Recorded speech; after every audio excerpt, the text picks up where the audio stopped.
Epiphany to me is an insight or an aha moment in which you temporarily become an extemporal being.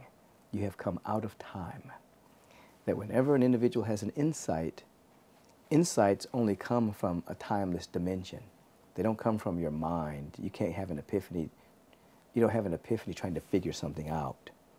It's a moment in which all of those mechanics cease, and you suddenly know something you didn't know before, but it's coming from outside of your present paradigm. So in order to grow, you have to have an epiphany. You have to have an insight. You have to have a revelation, or you would just be walking lockstep within the programming of your present environment. Epiphanies are outside of that. They change your life. The one that stands out when I was a young man, well, actually a young boy, I was in elementary school. I was asked to grow a garden in my backyard. And all of the students were asked to grow gardens.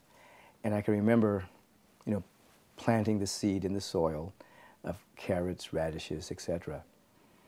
And one afternoon I went out in the backyard and I pulled a radish out of the soil and I bit into it. And it was so sweet, and I became aware that all of the entire universe was in this radish, that my mind went from the fact that it began as a seed and then the soil merged with it in the air and it became this vegetable that I was now eating. And the thought I had was, this is what they're trying to teach me in that church. But they have it under the context of God. But they're really trying to tell me about this life, this presence, and that the teachers and the people like Jesus and the folks that they were talking about, they knew this. So I remember as a little boy, I had that kind of thought, and it really opened me up. In my 20s, as I was attending USC, I began to have a series of inner experiences and dreams, visions, voices that at the time I thought it was pathology because I was in the psychobiology department, so this was deemed, back in those days, pathology. And the dreams intensified. There was one dream that predominated all the dreams, and it was a dream in which 3 men were chasing me. And I have talked about this frequently. And every night I would wake up before they would catch me.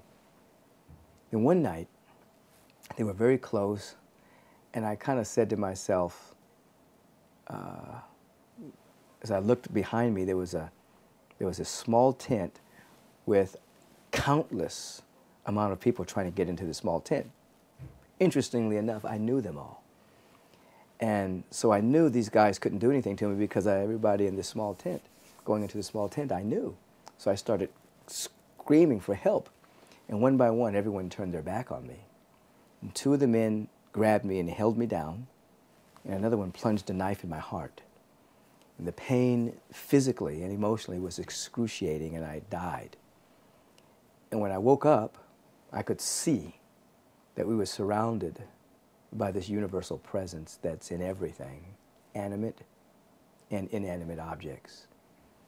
My name for this presence was love, beauty, primarily because the love that I felt that penetrated my soul was beyond anything I had ever felt in my life.